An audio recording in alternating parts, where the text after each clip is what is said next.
Գյուղացու ձախորդությունը, լատիշական հեքիաթ։ Ժամանակով լինում են երկու գյուղացի, մեկը հարուստ, մյուսը աղքատ։ Աղքատը օրնի բուն աշխատում է, բայց ոչ մի օգուտ, էլի առաջվա պես աղքատ է մնում։ Մի երեկո նստած մտածում է իր դժբախտ կյանքի մասին, մեկ էլ հանկարծ վառարանի ետևում ինչ-որ մեկը ուրախ եղանակ է նվագում։ Մոռանում է աղքատն իր վիշտը և սկսում է պարել ու թռչկոտել։ «Այ քեզ հրաշք», մտածում է նա, «ես պարել չեմ ուզում, բայց ոտքերս իրենք պարում են։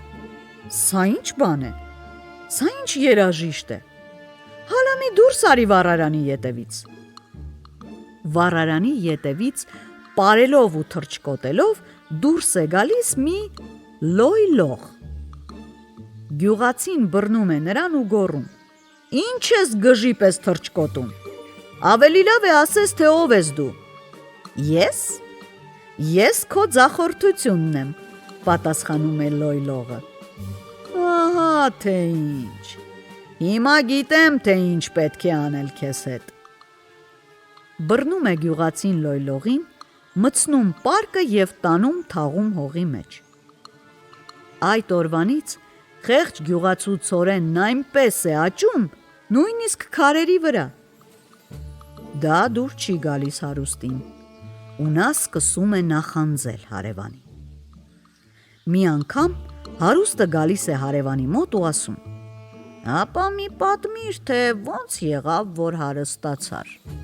«Դե ես իմ ձախորդությունը թաղեցի հողի մեջ, ու վերջ»,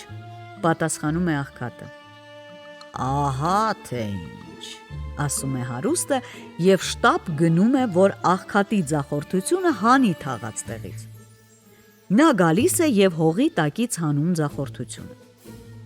Լոյլողը վեր է կենում և տրորում է աչքերը։ «Դու ինչու չես թողնում, որ քնեմ», հարցնում է նա։ Իսկ հարուստը պատասխանում է. «Ես քեզ արթնացրի, որ վերադառնաս ընկերոջդ, աղքատ գյուղացու մոտ։ Քանի դու քնած էիր, նա հասցրել է հարստանալ»։ Լոյլողը քիչ է մնում ուրախությունից վեր թռչի, նետվում է հարուստի գիրկն ու շնորհակալություն հայտնում. «Շնորհակալություն, որ ինձ արթնացրիր,